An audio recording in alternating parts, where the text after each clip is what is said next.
Untuk mupokoro jenazah sendiri itu hukumnya fardu kifayah.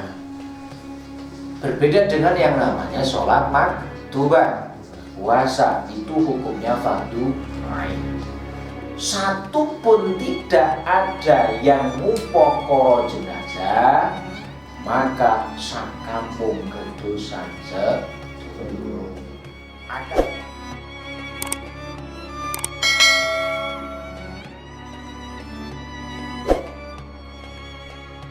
Assalamualaikum warahmatullahi wabarakatuh. Waalaikumsalam warahmatullahi wabarakatuh. Bismillahirrahmanirrahim. Ya Alhamdulillah, insyaallah Rasulullah. Wa lijabatil muslimin wa lijabatil sholihah. Subhanallah sallallahu alaihi wa alihi wa auladihi wa dhurriyyatihi wa ikhwanihi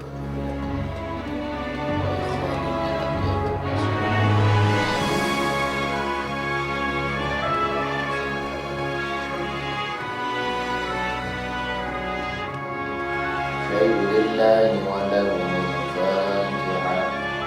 أعوذ بالله من الشيطان الرجيم. بسم الله الرحمن الرحيم. الحمد لله رب العالمين الرحمن الرحيم مالك يوم الدين.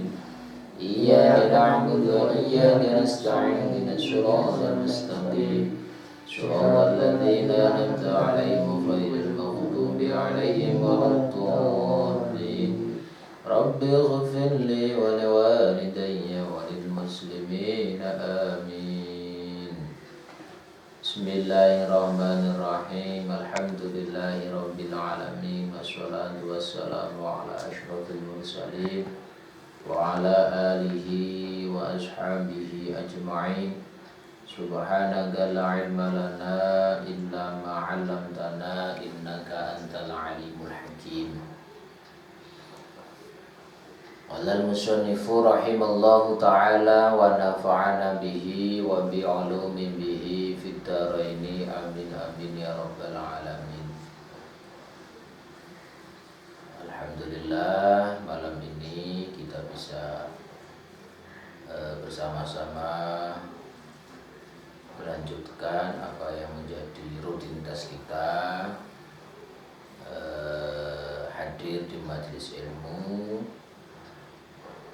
untuk melanjutkan kegiatan kita, yaitu tentang tholaqul ilmi, yang alhamdulillah sinaso Jawa, sinaso walaupun dengan keadaan hujan, semoga hujan yang benar-benar membawa rahmat, membawa barokah buat kita semua. Amin ya rabbal alamin. Sholawat beserta salam marilah kita sama-sama kita sareng-sareng ngaturakeun dumateng junjungan kita Nabi Muhammad sallallahu alaihi wasallam, yang mana beliau adalah satu-satunya nabi yang senantiasa kita dambakan syafaatnya. Mudah-mudahan dengan keistiqomahan kita hadir di majelis ilmu, semoga kita termasuk umat yang selalu dirindukan oleh Rasulullah, umat yang selalu utawi tansah benjang pikantuk syafaatipun Rasulullah sallallahu alaihi wasallam. Bismillahirrahmanirrahim. Kemarin kita sudah membahas tentang masalah syarat-syarat daripada dua. Untuk masalah sholat Jumat, bahkan rukun khutbah, syarat khutbah, alhamdulillah kita sudah selesai. Untuk malam ini kita bahas tentang masalah kewajiban-kewajiban atau perkara yang diwajibkan untuk si mayit. Nah, gitu.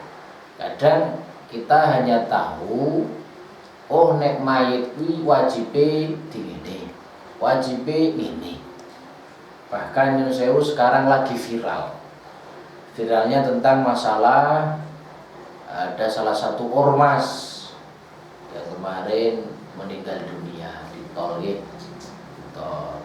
Mudah-mudahan siapapun dia yang meninggal podo-podo Islami, mugi-mugi husnul khotimah. Amin. Terlebih terlepas dari masalah apapun. Wong sami-sami Islam. Gitu Mas Dani. Kita ndak usah mikir itu apa, ormas apa, ormas podo-podo Islam dongake mugi-mugi husnul khotimah. Terlepas dari ini dan itu. Nonton betul. Karena kita mengharap benar-benar di Indonesia itu baldatun thayyibah, benar-benar mugi-mugi menjadi negara yang damai, negara yang sejuk, tentrem, ayem, loh jinabi, orang Jawa. Jangan sampailah tentang masalah sesuatu podo beda Islam ini maka dibubras kabehane kan ampun atos. Nggih nggih. Nah, dengan apa yang sering kita alami di kampung atau di masyarakat, kadang kita ternyatanya masalah ngopokoro jenazah. Nah, sebelum kita lanjutkan, menurut Mas Dani, ngopokoro jenazah ini hukumnya nopo Mas Dani? Wajib. Wajibnya wajib nopo? Wajib dilakukan. Wajib dilakukan. Atau yang dinamakan dengan fardunya fardu kifayah. Fardu kifayah itu apa? Fardu yang mana atau sesuatu yang wajib ketika hanya dilakukan satu orang saja itu sudah mencukupi. Paham ya? Berbeda dengan yang namanya fardu ain. Seperti halnya sholat maktubah, seperti halnya puasa dan lain sebagainya. Itu hukumnya fardu ain. Apa itu fardu ain? Setiap individu pokok Islam, gitu, setiap individu itu berkewajiban melakukan. Ketika setiap individu kok adalah salah satu orang kok boten nglampahi, maka orang itu ketetapan dosa. Tapi ketika yang namanya fardu kifayah, satu di antara sekian banyak kok sama sekali tidak ada yang mengurusi jenazah. Katakanlah orang Jawa mengatakan ngupokoro jenazah, maka sewu bukan hanya satu orang, tapi semuanya kedosa. Untuk ngupokoro jenazah sendiri itu hukumnya fardu kifayah. Berbeda dengan yang namanya sholat maktubah, puasa, itu hukumnya fardu ain. Saya ulangi, apa itu fardu ain? Fardu ain adalah kewajiban yang harus dilakukan setiap individu. Garis bawah muslim. Paham ya? Berbeda dengan yang namanya fardu kifayah. Ketika fardu ain, setiap individu kok delalan sewu, boten nglampahi seperti hanya sholat maktubah, seperti hanya puasa, Ramadan dan sebagainya, maka orang itu, garis bawah kan setiap individu, berarti orang tersebut ketetapan dosa. Tapi ketika fardu kifayah seperti yang ngupokoro jenazah, contoh di antara majelis ngopi noti ini ada yang sewu, satu di antara ojo mas ngopi noti paling panjang kabeh Allahumma amin. Suruh saiki suruh di bojo aja di bojo pengen mindu barang lah ya pripun ta Pak Haji. Gitu Pak Haru. Gimana Pak Hari? Rasa lanjut mindu barang ya. Contohnya ampun aja ngopi noti ya. Contoh, semisal Mas Anwar ini kan orang Lampung, santri dari Lampung.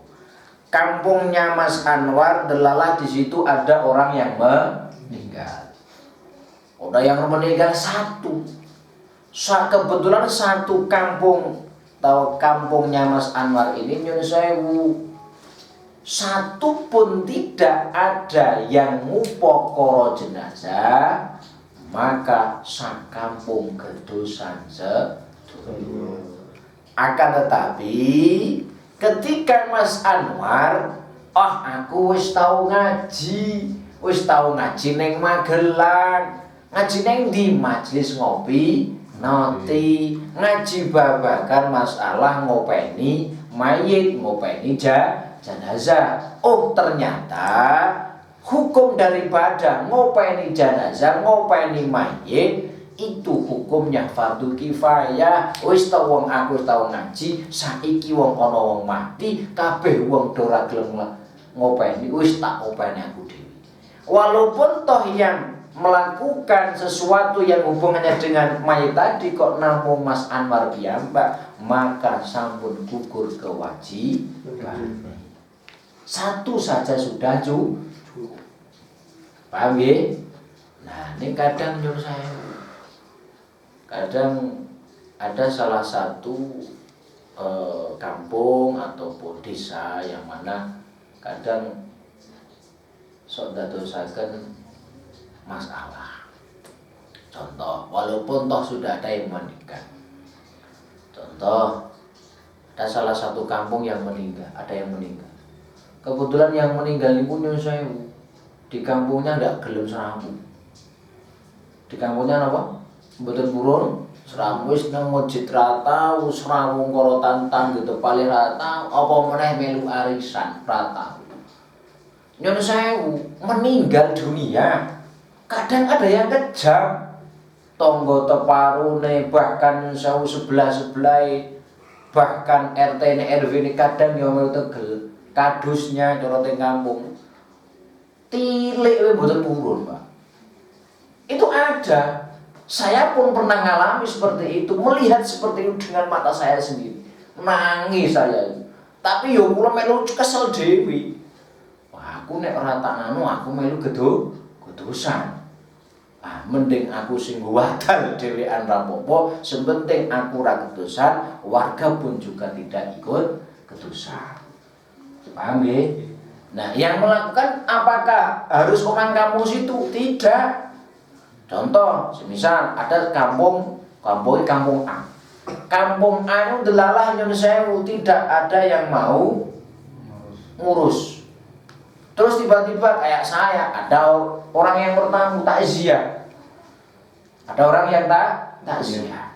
Tahu kok mayit wis pirang-pirang jam kok ora iso ngopeni, ora iso ngedusi, dan sebagainya. Wah, kita enjoy. Wah, iki nek orang anu kedusan. Nah, kita sing minangka nyun sewu tahu pripun carane untuk ngopeni jenazah. Karena ketika kita tahu dengan kondisi yang seperti itu, nyun sewu adewe kedusan, warga yang situ otomatis melu kedusan. Itu ada seperti itu. Nah, untuk bilang betul. Nah, makanya monggolah kita hilangkan sifat seperti itu, Pak. Mungkin saudara, tetangga atau siapapun ingkang dereng kersa kadang jagungan kalih warga dereng purun serawung, mungkin ada sesuatu yang mungkin kita tidak tahu. Kita khusnudzon saja, karena tadi kita khusnudzon saja. Karena nyun sewu salah satu seseorang yang akan dimuliakan oleh Allah di akhirat nanti adalah orang yang selalu khusnudzon. Kemarin saya sampaikan ada 5 golongan atau 5 orang yang besok di hari kiamat itu akan dimuliakan oleh Allah Subhanahu wa taala. Salah satunya yaitu orang yang selalu husnudzon. Paham nggih? Husnudzon kali nopo sekali sinten mawon husnudzon. Wong karo bojone ya kudu husnudzon. Ana kali ceweke pripun, Pak? Ya jauh dhewe-dhewe. Kali bojone ya belajar untuk husnudzon, ngoten lho. Wong kula niku nyun sewu. Dari dulu sampai sekarang nek ngletake arta niku sak karepe dhewe. Dados nyun sewu, bahwa wedok niku semisal nyuci pakaiane kula, kadang ya seneng. Kadang seneng. Kenapa kok seneng? Baju niki kadang rakyatan nyun sewu sina-sina mung 2.000 gak salah 1.000 mendene artane. Sleder cara wong Jawa masane sleder. Itu pun bukan sekarang tok. Waktu saya di pondok, saya dari awal sampai sekian tahun saya nyuci sendiri. Tapi karena waktu di pesantren, akhir-akhir saya sibuk. Aslinya orang sibuk, ini orang pintar bagi waktu lah. Tekoknya sibuk, Nah, terus sok nyuci ini sok dilondreki. Pondok ini, gaya, kalau pondok mau laundry lah, gaya lah.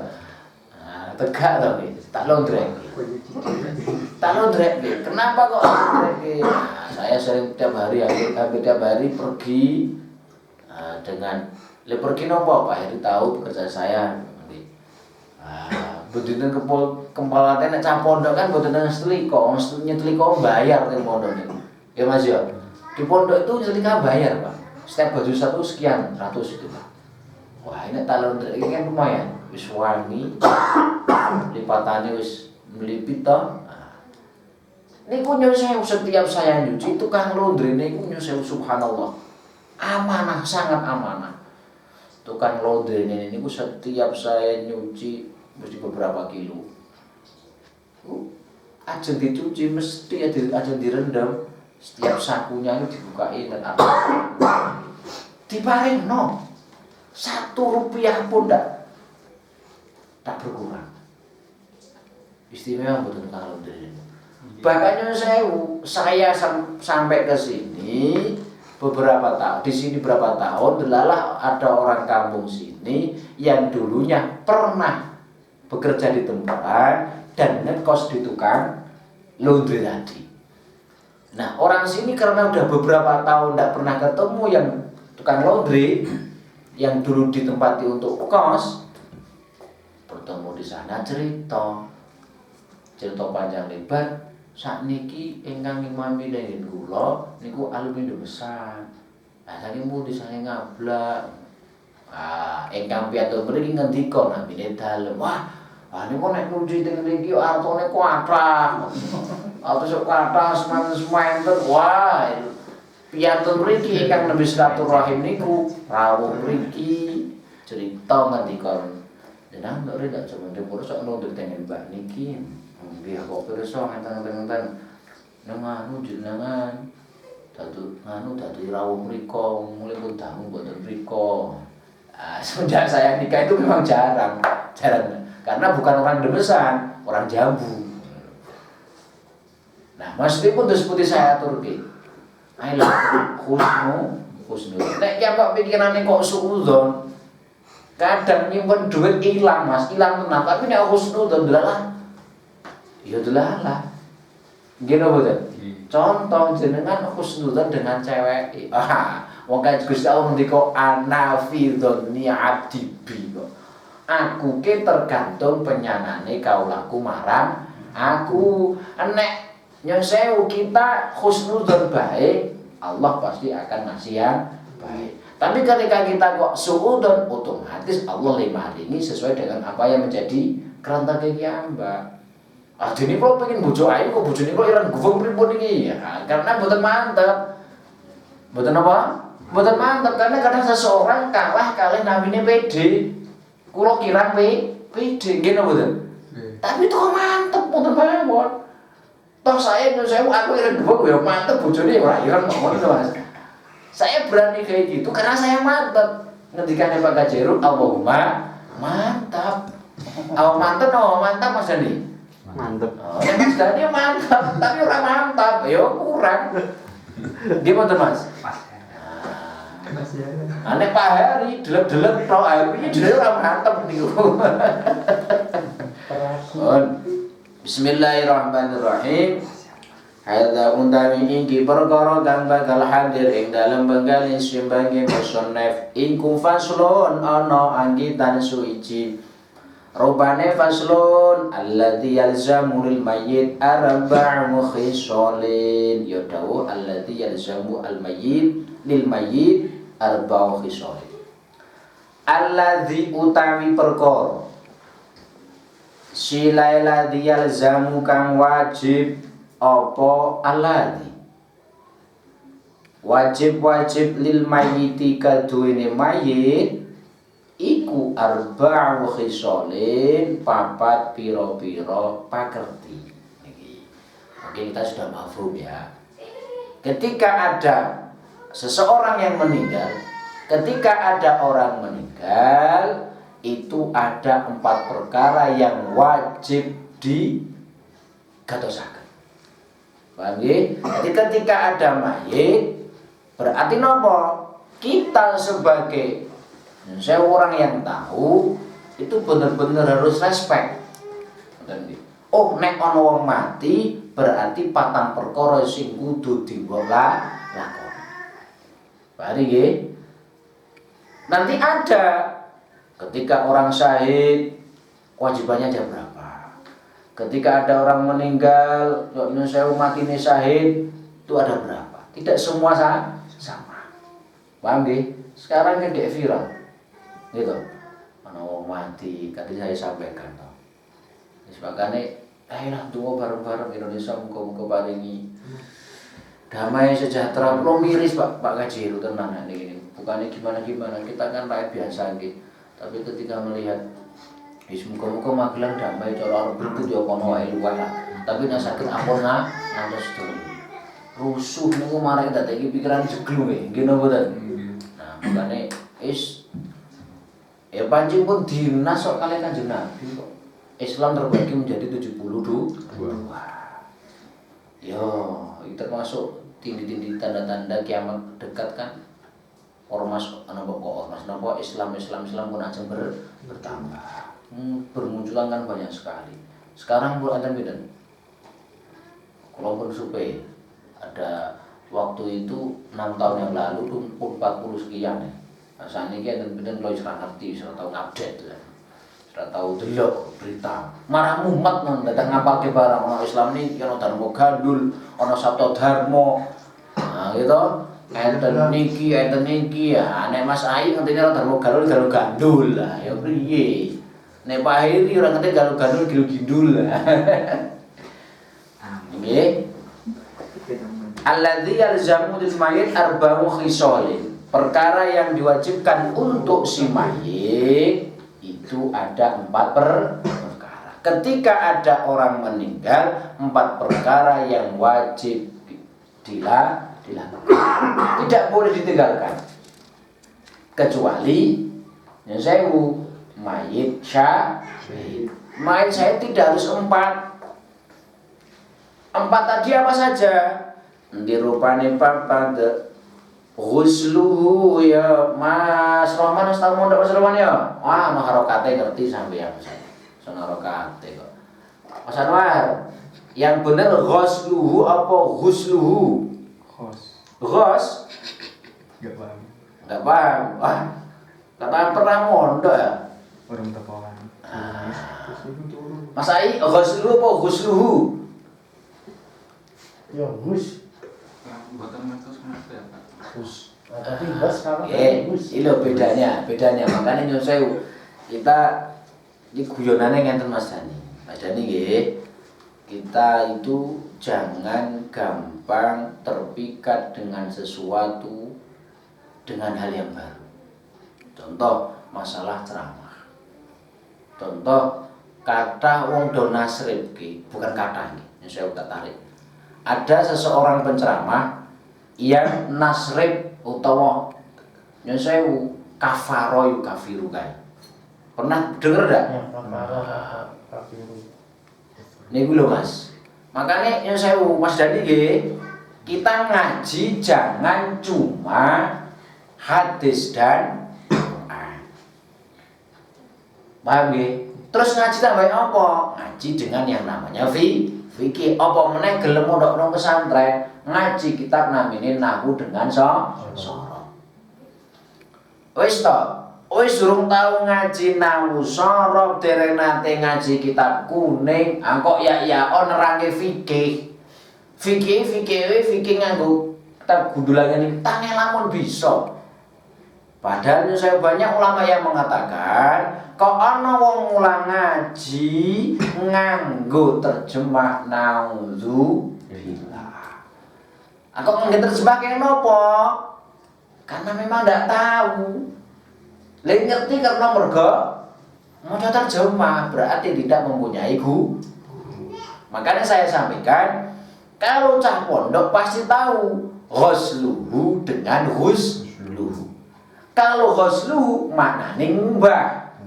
Tapi kalau ghusluhu adus. Benten boten ya? Hanya beda harokat saja, maknanya sudah beda. Contoh namane Pak Hari, kalian paham contoh asma Pak Hari ane digenti pun bener boten? Hari kali Heri sangat beda. Onten meneh Mas Dani Andiartono kali Andu pun benten kok.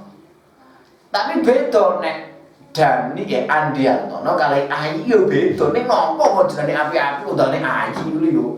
Kadang heran kula. Ya betul. Enten Mas Rohman undangane kadang nek wong tuwa undang ora Mas Rohman, Rohman. Mas Dani ono meneh jeneng asmane Mas Dani, wong tuwa ngundang kadang ora Dani. Napa? Zahra. Napa Mas? Zahra. Zahra. Lah kok Zahra kepiye to? Tembus tuwa. Oh, cewek jane Zahra. Mboten. Buka air malam. Oh, ngoten nggih. Niki le. Iki lho bedane Mas. Bedane semua tak atur nggih. Bedane nyantri kali Mbok. Paham nggih? Bedanya nyantri dan tidak seperti ini. Anak di mana nih? Ghusluhu bubrah. Ente rupane papan de.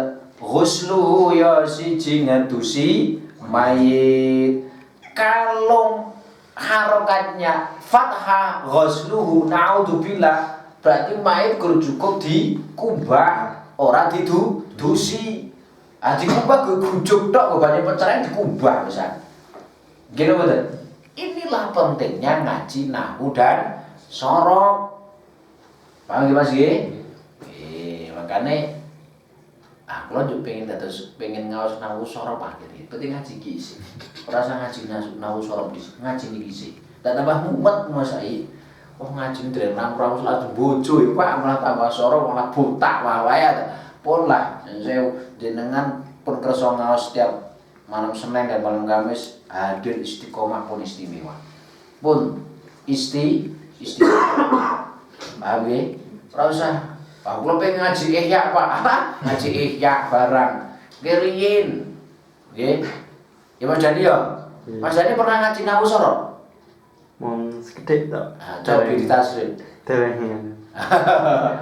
Iku dilengaos. Sekting asrama itu. Oh, ngaten. Nggih, ngaten nggih. Belajar nahwu sorab. Tapi khusus sing nom-nom sing tuwa-tuwa sing pun sepuh-sepuh ya wis ra. Ya jane ndak masalah, tapi ngaji nahwu sorab tambah butak lah payah. Yang butuh. Gitu. Nggih. Pertama kewajiban seseorang ketika ada orang meninggal yang namanya fardu kifayah tadi saya sampaikan. Ketika ada orang meninggal, kewajiban pertama yaitu nyuceni jenazah. Bahasanya kita mandiin memandikan mayit. Nah, cara mandiin tersebut setelah kajian-kajian. Utawa besok malam Senin. Cara mandiin yang secara syariat itu sebagaimana? Atau yang sempurna mandi jenazah itu seperti apa? Nanti direng. Syukur-syukur nanti ada tutorialnya lah. Paham nggih? Syukur-syukur nyuwun sewu ana sing kena dadi gelem dadi jenazah. Ono. Ya kula ora apa-apa lah. Mas Dani, Mas Dani teng kantor tak enten boneka-bonekane niku? Boten enten niku. Ya wis meh bonekane ora apa-apa iso ya.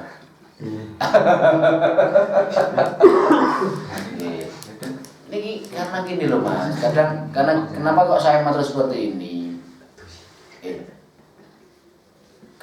Ngapain toh? Contoh misal ada salah satu anggota keluarga kita kok adalah dikersake ingkang kuwaos.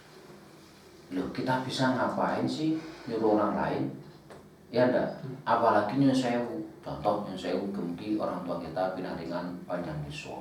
Oh, Mbak, contoh semisal mbah kita atau orang tua kita meninggal, ya mosok ngedusi wong tuane gak iso, mosok ngedusi bapak ibu ora gelem utawa ngrumaos jijikan eman-eman.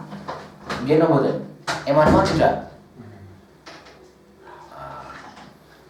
Paham nggih? Ayolah bekti kiambak kali tiang subuh ketika nyusul orang tua kita kok dikersake kali ingkang kuwaos. Ayolah rasa bukti kiambak napa niku memberikan orang tua Syukur-syukur ketika masih dalam keadaan hidup, orang tuanya adalah gerah, baik gerah, syukur-syukur kerso. Oh ini bapakku, mbokku kejatai adus tak dusi, jatai siram tak siram. Ngoten Mas. Tapi kadang anak merasa jijik, gitu betul, ngerti kotoran, hao. Padahal sewu seperti apa orang tua kita ketika kita bayi diopeni, gitu betul. Bayi ceprol ngantos umur tahun bahkan ngasek 4 tahun tasih dibawi, tasih didusi to nggih. Tapi ketika orang tua sakit bahkan sampai meninggal kadang merasa jijik. Malah nyun sewu dume dadi bos ngundang wong padahal ngomah nyun sewu wonge baby nyun sewu perawate ngedusi ki malah ongkang-ongkang ning ngarep TV ya. Becik mboten wonten iki. Nggih mboten? Ya, makanya ayolah belajar untuk bener-bener napa nggih. Semangat anggenipun kita biru semampu kita. Jadi wong tua itu kadang orang tidak semua orang tua itu senang dengan yang namanya fulus, tidak. Tapi kadang orang tua itu senang banget ketika diperhatikan oleh anak. Gini betul. Ya kadang ya adalah orang tua yang suka dengan fulus itu ya ada. Wong mertua juga ada. Gini betul. Tapi kan tidak semua. Tapi sejatinya hakikatnya orang tua itu senang banget ketika diperhatikan oleh anak. Gitu betul Pak Haji. Diperhatikan Mas. Contoh jenengan kundur Mas Dani. Kundur tinggal Anggrek. Bu, badhe dahar napa? Walaupun kadang hanya sebatas mantur ngoten, Bu, badhe dahar napa? Anu le, aku pengen soto sapi nang kono ning Magelang Kota le. Oke tak tumbas kirim. Ora usah Dani, wong udan ndak masuk angin. Kadang orang tua seperti itu. Jadi punya kerentek, punya keinginan, tapi kadang melas le adewe metu. Wis ora usah lah tak masak dhewe wae. Ngoten mboten kadang wong. Tapi kadang ketika si anak duwe kerentek, naudzubillah direwangi kadang jengkel. Dalupit motor ora dituruti wong tuane diamuk. Kadang malah ana sing dipateni. Nggih mboten? Ana paling ngasih do jaluk timur abang. Allahumma keturutan, Allahumma amin. Kewajiban untuk si mayit yang pertama yaitu memandikan. Ngedusi Mas. Lek ngedusi cara dus pundi? Niku besok ada kafiah sendiri. Yang kedua, wa tagfinu lan kaping pindhone ngulasi mayit, mengkafani mayit. Nah, mengkafani pun antara mayit laki-laki dan mayit perempuan itu juga beda. Paham ya? Mengkafani mayit laki-laki dan mengkafani mayit perempuan itu beda. Paham ya? Sinten di antara ini yang pernah memandikan jenazah ataupun mengkafani? Pernah? Mandi ya? Ngafani? Pernah? Mandi belum? Ngecek nek Joko pengen nek pas kene anu mati, tak telepon siapa yang pengen bantu saya. Wis. Praktek. Siap besok. Mas Rawan siap? Nggih. Mas Ai siap? Sing cedak iki. Mandi ya. Gini loh. Soalnya gini Mas. Gini. Monggo. Alah, monggo. Soalnya gini Mas. Soalnya gini. Ketika seseorang itu teori dengan praktek itu berbeda. Mungkin apa tuh? Teori dengan praktek itu sangat-sangat berbeda. Seperti halnya sewu, kita teori kan ini ngaji kan teori ini. Nah praktek ketika hanya sebatas memakai boneka itu beda dengan yang namanya asli. Paham ya? Makanya jenengan pengen sih bener-bener praktek besok ketika orang sini ada yang meninggal syukur-syukur yang meninggal susuk meneh sok suwe meneh wis kesel wingi berang-berang no mati akeh tenan wingi. Muga-muga yo berapa tahun lagi yang akan datang. Semoga mungkin pandangan panjang sedaya nggih. Bukan masalah capek tidak mesake. Nek masalah capek jenengan percaya capek gitu nggih. Nek upaya jenazah niku tidak ada yang namanya capek dan lain sebagainya. Tapi mesake sing ditinggal. Nggih napa mboten? Nek ditinggal duwe bondo akeh lumayan ditinggal. Nggih napa mboten? Tapi nek utangnya akeh. Nah, ya mumet to malahan. Gitu Mas Bokir. Nah, nek Mas Bokir seneng senang-senang karo bojo kok. Ya lah, status gambar cewek, wah ya Allah, ya Allah. Mbok kalau status iki cewek dibuka rasa ditutupi ngono lho. Ja, mare ini wah ya. Wah, ngono begitu kira digasaki to Pak Yai. Ya men semangat le ngaji kok ya. Nomor 2, kewajiban kagem ngupokoro jenazah yaitu mengkafani. Saya ulangi, mengkafani mayit laki-laki dan mengkafani mayit perempuan itu sangat berbeda. Paham nggih? Washolatu lan kaping telune nyolati alaihi ing atase mayit. Yang nomor 3, nyolati jenazah, nyolati mayit. Nah, nyolati kan pun saged sedaya nggih. Pun nate to nyolati salat jenazah? Mas Roman nate? Alhamdulillah. Mas Bokir nate? Mas Dani? Sampun. Oh. Nyolati pun itu juga ada caranya. Mboten kok sakarepe piyambak. Contoh niatnya pun juga beda antara mayit laki-laki dan mayit perempuan. Ketika mayit laki-laki niatnya bagaimana? Usolli ala hadzal mayyiti arba'a takbiratin fardhul lillahi ta'ala. Kalau sendirian, kalau makmum lillahi ta'ala. Paham? Ketika mayit perempuan, usolli ala hadhil mayyitati arba'a takbiratin fardhul kifayati fardhul kifayati makmum lillahi ta'ala. Nyolati pun ketika mayit laki-laki dan mayit perempuan itu sunahnya juga berbeda. Ketika mayit kakung niku ben melih Mas Bokir. Mas Bokir, benten Mas Bokir. Kok telah kok guyu-guyu le Mas Bokir tuh memang pati apeli karo Pak Kaji itu karo Pak Kaji itu yang guyu ya. Dan saya udelalah mayit kakung sunahnya ketika mayitnya laki-laki itu kepalanya di sebelah selatan. Paham? Ketika mayit laki-laki sunah lho nggih, mboten wajib nggih. Ketika mayitnya kok mayit laki-laki kepalanya di sebelah selatan. Nyolatinya atau si imam atau orang yang sholat sendirian sunahnya lurus di kepala. Berbeda dengan yang namanya mayit perempuan. Ketika mayit perempuan kepala di utara. Engkang nyolati si imam ataupun orang yang sholat sendirian itu lurus dengan pantat. Paham ya? Nanti pirsa ngoten niku? Ya dereng wong Mas Bokir dong. Ngoten niku iki pernah dadi cecowet kok Mas Bokir ya. Wis kiai ini Islam garis keras ngono ya pripun to. Ada, makanya karena orang tidak tahu tentang ilmunya. Nggih napa? Karena orang tidak tahu ilmunya, setelah tahu ayo bareng-bareng dilakoni.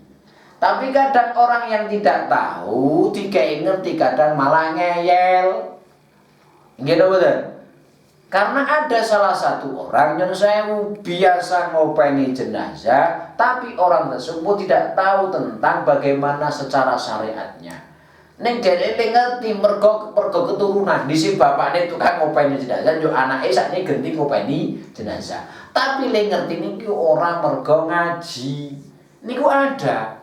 Yang sewu ada salah satu kampung yang dimana orang yang biasa ngopeni jenazah itu tidak tahu tentang asli daripada ngopeni jenazah secara syariat ataupun sunah-sunahnya. Ketika yang sewu kiai ini niku pun ngendika niki mayitipun kakung yang sewu mustakane wonten kidul. Jawabane napa? Sing marah-marahi sinten wong mayit ki uga nang sarean ya sirahe nang elor kok dadak nang kidul barang. Nah, dia punya prinsip seperti itu. Itu ada seperti itu.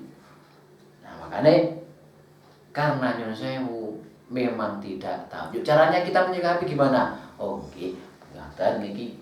Yuk kita dengan matur ingkang halus kadang ngalus kadang ra kebeneran kok. Nggih napa mboten? Nah, makanya janji sekedhik orang langsung wah, ayo dadi rame ngono. Nggih napa mboten? Seperti halnya kita delalah nyuwun sewu ada salah satu teman dari kita kok delalah nyuwun sewu doyan mabuk, doyan minum, kiambak pas liwat gitu. Kok langsung kiambak, wih mau botol haram, ayo kiambak dikepro. Nggih napa mboten? Carane pripun? Yuk kita tekan duduk ngobrol bareng, syukur-syukur kiambak beto kacang, beto gorengan, beto keripik kok rokok. Setidaknya, gitu. Setidaknya ketika kita datang di situ, setidaknya teman-teman yang akan minum niku nyuwun sewu saged menahan. Nggih napa mboten? Nek kiambak teko moro-moro, "Weh, aja ngombe, haram yo ben rokok." Ayo kiambak dikepro. Nggih napa mboten? Kita pakai trik ngoten Mas Bukir. Ora sithik Allahu Akbar, ayo dadi rame. Kita pakai trik lah. Nggih napa mboten? Ora ubar subrus. Kek diriwangi alon-alon, diriwangi hati-hati kadang ora mesti kebeneran. Nggih napa mboten? Adewe bener, ning kadang mboten kebeneran munggo orang-orang yang di sekeliling kita. Nggih napa mboten? Makane nyuwun sewu, ora teko wah le ngajine majelis ngopi-ngopi aku wis pirang-pirang wulan ngene iku haram. Ane itu kok haram, Allahu Akbar. Ayo brabe diriwangi ngatos-atos watawa sobil haqqi watawa sobis sabr. Bener kiambak wasiat dengan yang hak. Tapi kita juga harus yang belakang sober dengan sabar. Makai akhlakul karimah, tawadhu. Kan ngoten to nggih? Tumeh wa tawasobil haqqi terus sakarepe dhewe. Terus punya argumen. Ulil haq walau murun. Katakanlah yang hak walaupun toh itu pahit. Yo jangan seperti itu. Guna guru apalah hadis guru kuwi wae yo. Liyane banyak ngono lho. Wassalatu alaihi nyolati jenazah utawi nyolati mayit wa dafnulan kaping papate mendem mayit. Yang terakhir niki mayit dipendem ora kok nyuwun sewu dikeleki. Nah, kadang ada yang bertanya-tanya, niki nek mayit mboten tak keleki ini akan membusuk dan sebagainya. Jadi kita jawab untuk episode yang akan datang. Karena kemarin kita melihat di YouTube ataupun berita yang sampai viral gitu di tengah laut karena ada salah satu jenazah yang mungkin jenazahnya udah beberapa hari meninggal, terus dari kru khawatir dengan nanti akan menjadi busuk. Ketika busuk akan menjadikan penyakit buat yang di situ. Nah, itu bagaimana hukumnya ketika jenazah itu akan dibuang ke laut? Jawabannya untuk episode yang akan datang. Mungkin manfaat barokah di dini wa dunya hatta akhirah. Wallahu a'lam bishawab. Assalamualaikum warahmatullahi wabarakatuh.